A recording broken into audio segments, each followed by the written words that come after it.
C'est parti. Bienvenue à la Vina, Galerie Café pour cette conférence à l'occasion de la sortie du livre Une certaine histoire de l'Inde. Il est publié aux éditions Brumaire, Université populaire UICG. Donc je suis très heureux là d'avoir un peu tous les partenaires du livre autour de moi, parce que ça a demandé pas mal de boulot. Je vais résumer la genèse du livre. En 2014-2015, j'ai été contacté par l'Université intercommunale du Grésivaudan pour donner des cours de civilisation indienne. C'est une université populaire. Et j'ai accepté avec joie. Et puis j'ai commencé à envoyer les cours sous forme de fichiers assez écrits. Donc à la fin de ces 2 années de cours, le responsable m'a proposé d'en faire un livre, ce que j'ai accepté. Donc ça demandait pas mal de travail. Et on a décidé de faire une coédition avec Brumerge, Pierre Bruder, qui est ici, à qui je vais laisser la parole, avec l'UICG. Donc Anne-Marie Prost, que je fais partie du bureau de l'Université intercommunale de Grésivaudan. Voilà. Et j'ai par ailleurs assisté au cours de François-Marie en 2015-2016. Ouais, c'est ça. Et puis Pierre-Jean Laurent qui a fait le chapitre sur le sanskrit.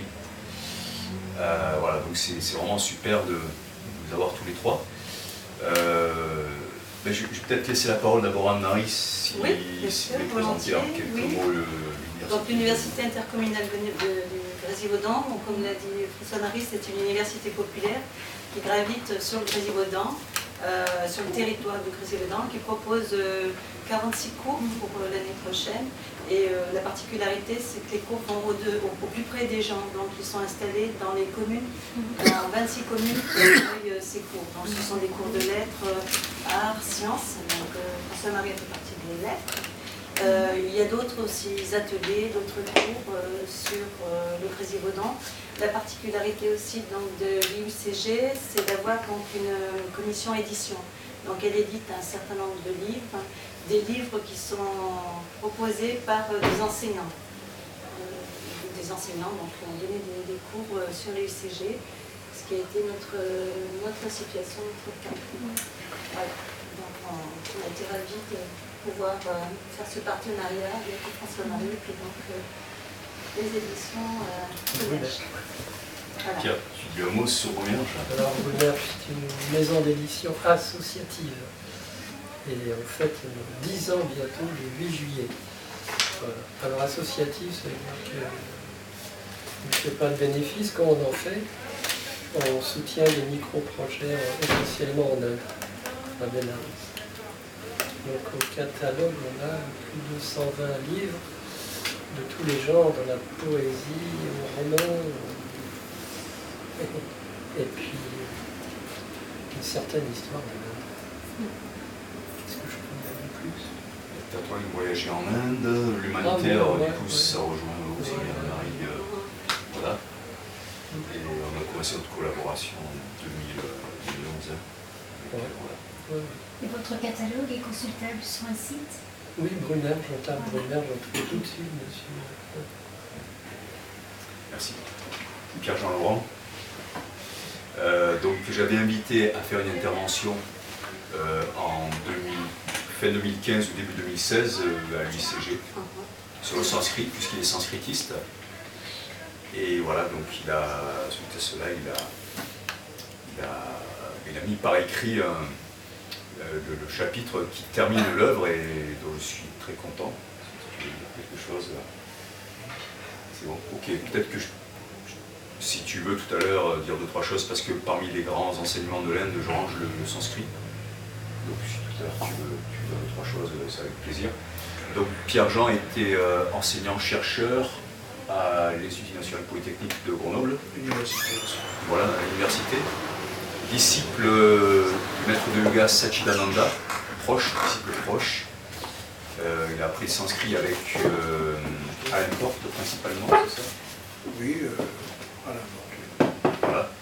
Et il est auteur d'une traduction commentée des Yoga Sutras de Patanjali aux éditions India Universalis. Donc voilà, j'aime l'appeler le mahatmaticien. Voilà. Ça veut dire la grande dame mathématicienne. Ok. Bon ben vraiment, voilà, je suis très très heureux que ce livre ait vu le jour, ça demandait beaucoup de boulot. Je remercie les illustrateurs Ivan Zlatkov, Carolina, Phil Deloul, notre amie sculpteuse, dont j'ai mangé le nom. Patricia. Voilà, Patricia Favel. Et puis aussi le logiciel libre GIMP pour certaines illustrations. Je ne pense pas avoir oublié quelques. Voilà. Donc on a tiré 5 exemplaires pour l'instant, c'est un peu bon à tirer, mais il est super, hein, il n'y a aucun problème. Voilà, et puis donc on pourra en recommander dès que possible, mais on ne voulait pas en commander une trop grande quantité pour commencer. Et je suis très content de travailler avec l'Université populaire UICG parce que l'Université populaire, déjà en soi, c'est un terme magnifique. C'est universel, l'université à apprendre et populaire. Et puis Brumerge, qui est, voilà, avec Pierre, qui est voilà, une personne que j'apprécie beaucoup et merci à vous d'être là. Ok, et bien on va commencer. Oui. Si vous voulez rester sur la scène, il n'y a aucun problème.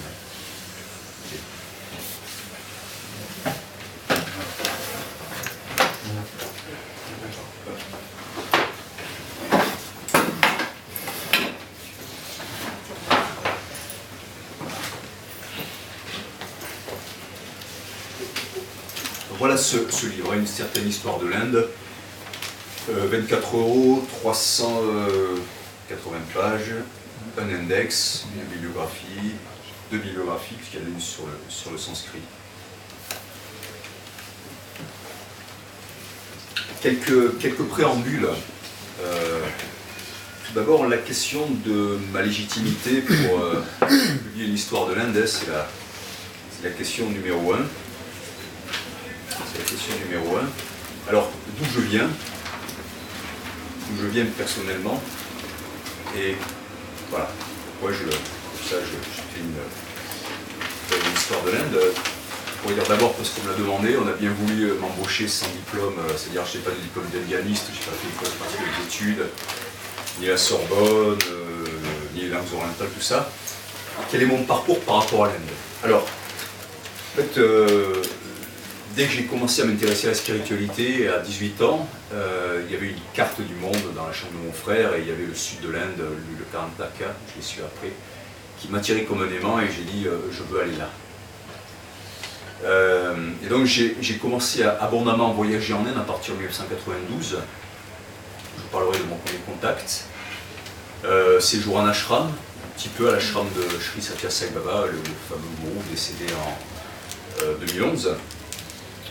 Ensuite, j'ai travaillé comme guide de voyage entre 2003 et 2006 pour Arvel, une agence de tourisme responsable et solidaire. Donc j'ai accompagné des voyages entre au Rajasthan, de Delhi à Calcutta, donc toute la plaine du Gange, Tamil Nadu, Kerala. Et j'ai en tout réalisé 18 voyages en Inde entre 1992 et 2007, parcourant à peu près tous les États, sauf des États vraiment à l'extrême nord-est où il faut des permis, et puis le Ladakh et Zanskar que j'ai pas vu. À un certain moment, je me suis dit, voilà, ça serait bien de se réincarner un petit peu en Occident. Donc, je retournais peut-être en Inde, mais depuis 2007, donc, je n'ai plus mis les pieds. Mais par contre, tout de suite, j'ai été aussi contacté par des personnes pour organiser des festivals. Donc j'ai co-organisé 2 gros festivals de l'Inde qui se passaient à cette période de l'année, en 2007 et 2008, avec l'association Ashvata, Art et Pensée de l'Inde, dont j'étais le co-président. J'ai animé une émission avec Hafed Sayari, le collègue professeur de philosophie avec qui on a organisé le festival, sur Radio Grésivaudan pendant 2 ans. Et puis personnellement, voilà, j'ai pu aussi rencontrer beaucoup de maîtres de musique, d'art, de sanskrit, énormément de rencontres avec des professeurs aussi de la Sorbonne, comme Tara Michael, que j'ai bien connu, que j'ai pu interviewer, puis fréquenter à Arles, qui s'est confié. C'est-à-dire que mon apprentissage est vraiment un apprentissage progressif, un peu comme une abeille qui fait son miel toute fleur, au contact direct du pays, de rencontres d'énormément de personnes que j'ai rencontrées là-bas, que j'ai rencontrées ici, des gens avec qui je travaillais comme guide pour organiser les voyages, et puis tout ça. Et donc j'ai une approche à la fois de photographe, d'écrivain par rapport à l'Inde à travers carnet de voyage, et puis là maintenant d'historien et de philosophe.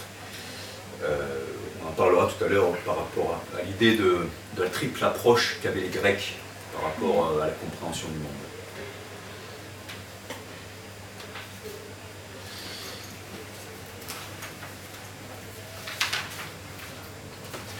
Voilà, alors ça m'amène à cette question. Dans cet ouvrage,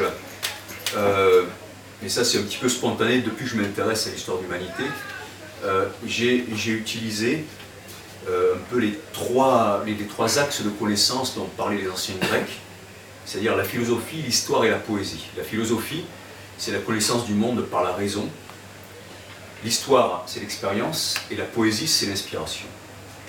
Donc c'est le récit de l'histoire indienne. Hein. Il y a Madeleine Billardot, qui était professeure, je crois, à la Sorbonne, qui a dit que la tentative de raconter l'histoire de l'Inde était une entreprise un petit peu démente. C'est vrai que c'est très très vaste et ça se perd dans la nuit des temps, comme à peu près toutes les histoires d'ailleurs. Mais en tout cas,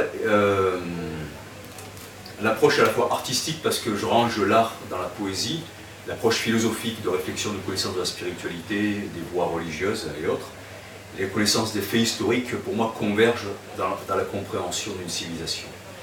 Et s'il manque un de ces trois angles, il y a quelque chose qui nous échappe. Hein. On connaît un pays par son art, par ses penseurs, par ses faits historiques, et d'autres choses encore.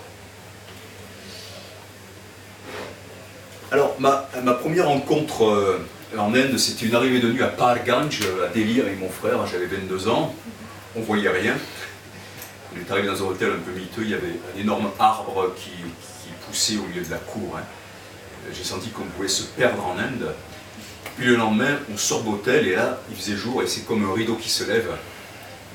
La route en terre, des vaches, des rickshaws, des personnes qui marchaient.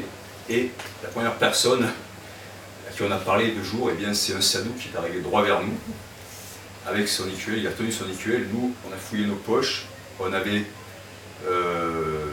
les barres chocolatées de l'avion, on lui a mis dans les tuiles. Il a regardé ça et là, tout le monde a explosé de rire à l'intérieur de l'hôtel, il est dans la rue.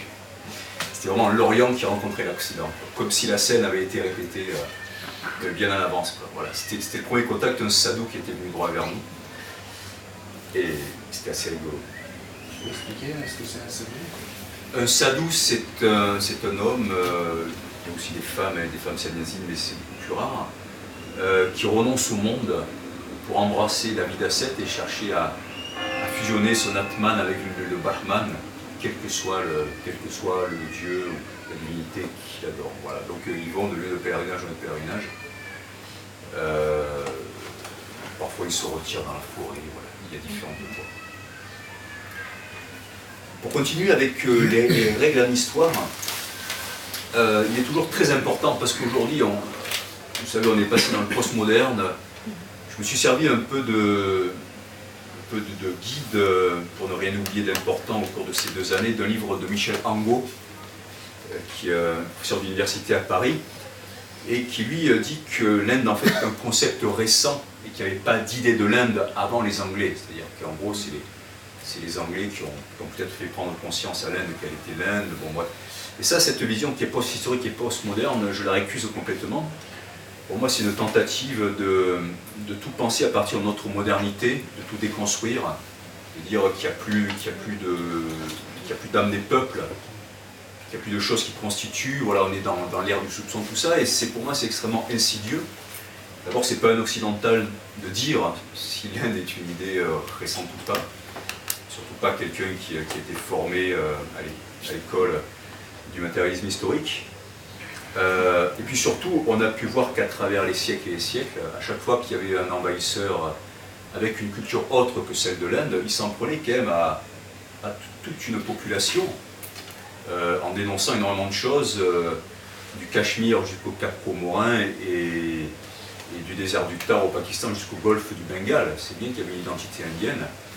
Et même si les gens ne se connaissaient pas à 100 km de là, parce que ils n'avaient pas le téléphone, et parce que toute leur vie, il a passé autour de leur open terre.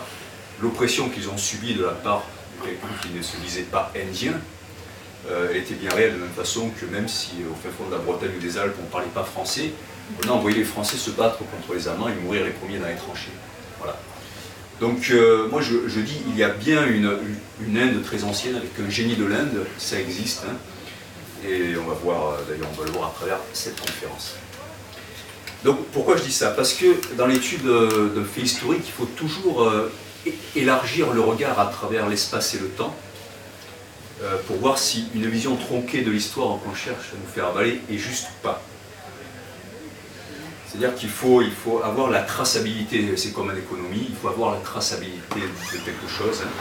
Voir les causes, la cause la plus ancienne, la plus ancienne qu'on puisse avoir, hein, c'est le superlatif relatif. Les conséquences, suivre les courants, c'est important. Donc les bases, de la même façon que j'ai parlé de la philosophie, de l'histoire et de la poésie, hein, les bases de ce travail que j'ai fait, c'est la chronologie, et c'est la cartographie, forcément, hein, pour revenir aux fondamentaux. C'est l'iconographie, parce que l'iconographie, la sculpture, la peinture, les inscriptions parlent à travers les milliers d'années, de façon têtue, malgré toutes les gloses et les réécritures. C'est l'archéologie donc, aussi, ce sont les textes, les traditions orales, qui souvent, on le dit, sont beaucoup plus anciennes que les traditions écrites. C'est l'étymologie qui est extrêmement importante, qui permet de retrouver la source et souvent la vérité du mot.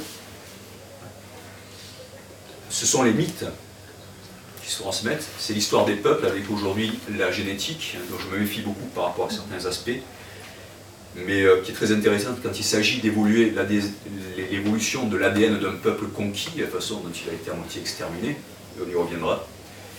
Les routes commerciales qui rejoignent les cartes. Donc ces outils convergents, il faut en faire l'économie d'aucun. On verra par rapport à certains faits que c'est très important. Et ensuite, il faut comparer. C'est-à-dire qu'aujourd'hui, après l'esprit de la Renaissance, en fait, on est dans l'esprit des experts qui riment avec œillère. Et on disait que pour être sérieux, il faut concentrer toute sa vie sur un fait, sans savoir ce qui se passe à côté. Et du coup, on ne peut pas comprendre le fait qu'on étudie si on ne sait pas ce qui s'est passé avant, ce qui s'est passé après ou ce qui s'est passé à côté. Voilà. Et pourtant, c'est ça qu'on demande en grande partie aujourd'hui aux chercheurs. Et donc on a oublié tout ce qui est du domaine du comparatisme. Aujourd'hui, c'est passé de mode, c'est même suspecté. Il y a un enjeu derrière ça, hein, c'est faire perdre conscience de beaucoup de choses, à la fois de l'unité, de l'humanité et de sa diversité. Et de la même façon, il est important aussi de ramener les concepts à la Terre, c'est-à-dire à la dimension matérielle, naturelle, pour voir ce qu'ils tiennent par rapport au loi naturelle, et de les ramener aussi, de les comparer à tout ce qui touche à l'expérience spirituelle. C'est-à-dire que les concepts intellectuels, qu'est-ce qu'ils valent par rapport à la nature elle-même, et qu'est-ce qu'ils valent par rapport à l'expérience mystique. Et là, on les relativise. Et l'Inde nous aide à faire ça. Depuis l'école de Vienne, hein, on dit que toute proposition est vraie tant qu'on n'a pas démontré qu'elle était fausse.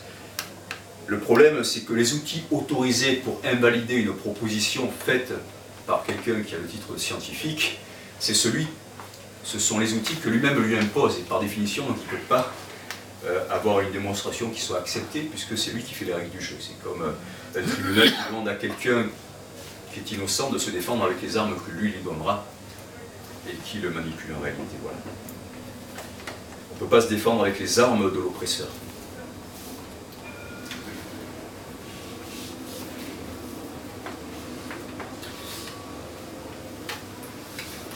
Je vais continuer donc sur le tout début, parce qu'on touche déjà à ce que l'Inde peut nous apprendre, dans la mesure où l'Inde résume la totalité de la condition humaine. À travers mon premier voyage à 21 ans, donc j'ai connu vraiment le meilleur et le pire en Inde, les plus belles choses, et puis les choses aussi les plus difficiles à voir. Ce par quoi on passe généralement, c'est-à-dire une bonne tourista, hein, qui nous nettoie. Et j'ai eu quand même un rejet. À la fin du premier voyage, ça a été une réaction de rejet, parce que l'Inde avait saturé mes sens, et donc je ne la supportais plus. J'étais pressé de rentrer. j'ai vu la révélation du Taj Mahal, des temples du Khajuraho qui sont parmi les plus bleus qu'il y a en Inde. Mais suite à une dysenterie et à être complètement plongé dans la saleté, dans le harcèlement, dans la pauvreté, dans la misère, dans l'injustice à Bénarès, voilà, j'avais saturé. Et après, je ne pensais plus qu'à me protéger de l'Inde, hein, voilà, puisque j'étais plongé à l'intérieur de ça. Mais le dernier jour, finalement, avec mon frère, on avait oublié de confirmer les vols. Et on a appris avec stupeur, en arrivant à l'aéroport de Delhi, qu'il fallait rester 3 jours de plus. Et là, j'avoue que là, c'était plus que ce qu'on pouvait supporter. Ironie du sort, finalement, la compagnie aérienne nous a logés dans un hôtel 5 étoiles. Donc ça va, on a pu respirer. Au passage, j'ai donné 3000 francs à un professeur de philosophie africain qui était coincé pour prendre son billet de retour en Afrique. Et puis le dernier jour, on a visité le Fort Rouge à Delhi.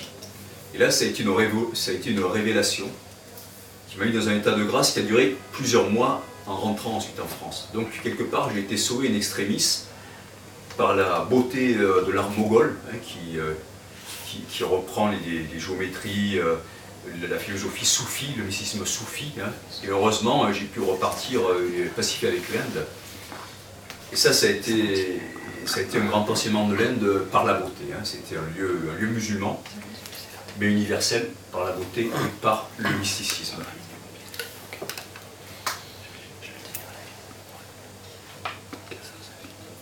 Le Taj Mahal avait été un darshan. Alors ce qu'on appelle un darshan, le terme darshan, ça vient du radical shi, qui veut dire voir. C'est la vision de quelque chose de sublime. Ça peut être la vision d'un dieu, la vision de la mer, la vision de la mer, c'est-à-dire de l'océan. Donc ça avait été une première révélation. Et à travers ça, ensuite, j'ai peu à peu compris à travers d'autres choses aussi cette relation qu'il y a en Inde magnifique dans l'art entre l'esprit et la matière, qu'on peut avoir ailleurs évidemment, qu'on a ailleurs, mais qui avait été véritablement une révélation par rapport au Taj Mahal, qui symbolise l'amour et le mystique, la transcendance, l'immortalité et la beauté, puisque c'est un tombeau, et la relation entre le visible et l'invisible, de l'amour humain, puisque c'était un tombeau fait par un empereur pour son épouse favorite, de l'amour humain à l'amour divin. Et donc il y a une phrase des dialogues avec l'ange, qui sont des enseignements donnés à Gita Malaz, une Hongroise pendant la Deuxième Guerre mondiale, par un personnage qui se dit être un ange, hein, c'est un channel. Et donc l'ange dit à un certain moment, si vous pouviez ressentir un instant l'attirance d'amour de l'esprit pour la matière et de la matière pour l'esprit, vous seriez transformé. Et donc cette relation entre l'esprit et la matière, en fait, en Inde, cette relation d'amour, je trouve qu'on peut la sentir à travers l'art, à travers beaucoup de choses, à travers la beauté des femmes, à travers le sacré qu'ils mettent dans la relation à la nature, aux éléments, aux bâches, aux fleuves et à tout ce qui vit. Mais en même temps, l'Inde est un pays extrêmement dur, un pays impitoyable qui nous met une grosse claque et qui nous fait douter aussi du sens de la création. C'est aussi pour ça qu'en Inde, il y a autant de voies mystiques qui ont visé à l'extinction, parce qu'entre la chaleur, l'injustice, les maladies, les guerres, etc., on peut se dire que le seul sens de la vie, c'est de s'en sortir.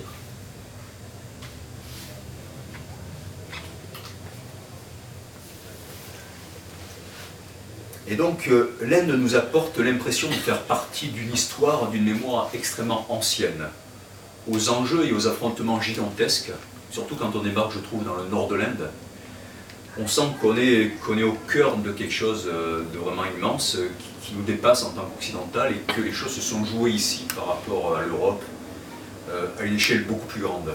Et ensuite, quand on étudie l'histoire, on se rend compte que c'est vrai, hein, quand on sait qu'Alexandre a mis les pieds au Cachemire, que des conquérants venus du monde entier ont pris possession de l'Inde, que des peuples ont pu arriver ici depuis l'Océanie, et que qu'un seul jour de Brahma, je crois, représente 9 milliards d'années. On se rend compte que c'est vraiment une autre idée de l'espace et du temps en Inde. Et on s'en rend compte à travers cette imbrication, ce tissage extraordinaire de personnes, de destin, avec à la fois une espèce de chaos, mais en même temps un chaos aux lois inflexibles. Des traditions, des mystères, des secrets très profonds, des drames et des enchantements des âges immémoriaux.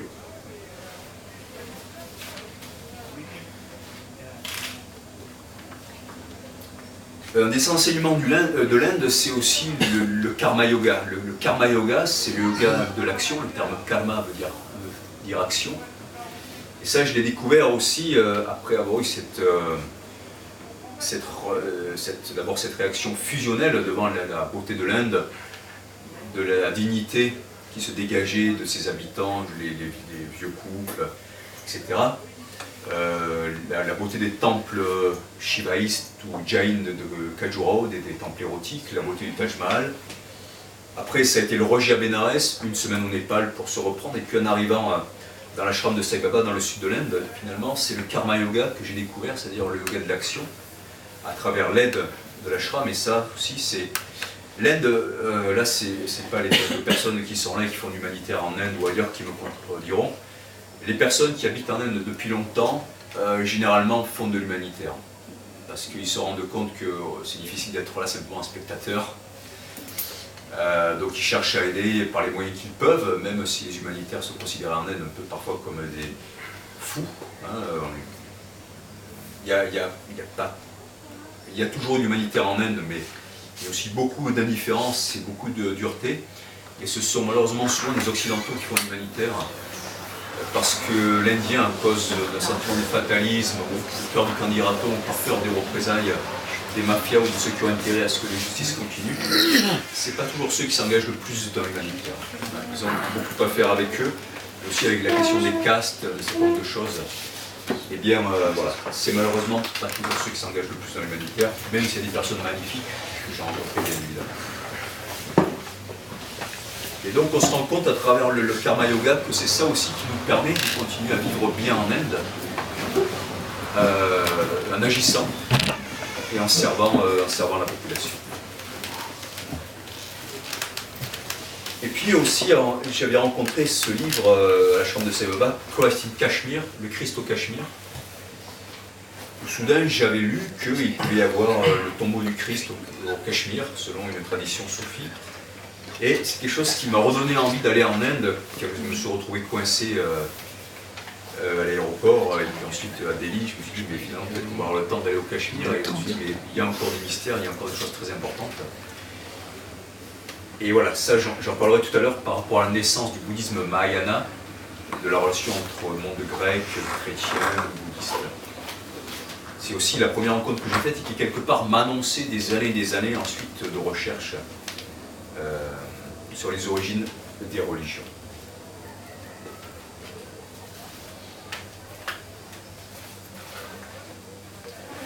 L'Inde, un de ses grands messages aussi, c'est de concilier l'éternité, dont elle est une des gardiennes. Je dis souvent que l'Orient est le gardien de l'éternité, et l'Occident a la mission de faire l'histoire. Je sais que bon, il faut faire attention quand on dit ça. Parce que bien sûr l'histoire s'est faite dans de nombreux lieux, et pas uniquement en Occident bien sûr, et il y a des périodes où ce n'était pas en Occident et qu'elle se faisait ailleurs. Mais depuis quelques centaines d'années, il y a eu un peu ce coup d'éperon que l'Occident a donné à l'histoire à partir de la Renaissance, aussi en s'appropriant des découvertes qui ne lui étaient pas propres. Mais en tout cas, que ce soit la Chine et l'Inde dans cette volonté de conserver leur tradition, ce qui peut être un immobilisme social aussi, religieux, familial, dans les cas sociétal, il y a cette idée de garder la mémoire, en Chine, en Inde ou ailleurs. Que l'Occident, étant formé de peuples qui ont quitté la matrice indo-européenne, on reviendra sur le terme, depuis des milliers d'années, ce sont ceux aussi qui ont fait le choix de laisser énormément de choses derrière eux, finalement, de réduire parfois leur langue, parfois leur mémoire, parfois leur histoire, toujours plus, tout en explorant la matière, toujours davantage. À travers la science, à travers les explorations, en franchissant des continents, un océan, encore un continent, en faisant tomber tous les interdits, tous les tabous, en brisant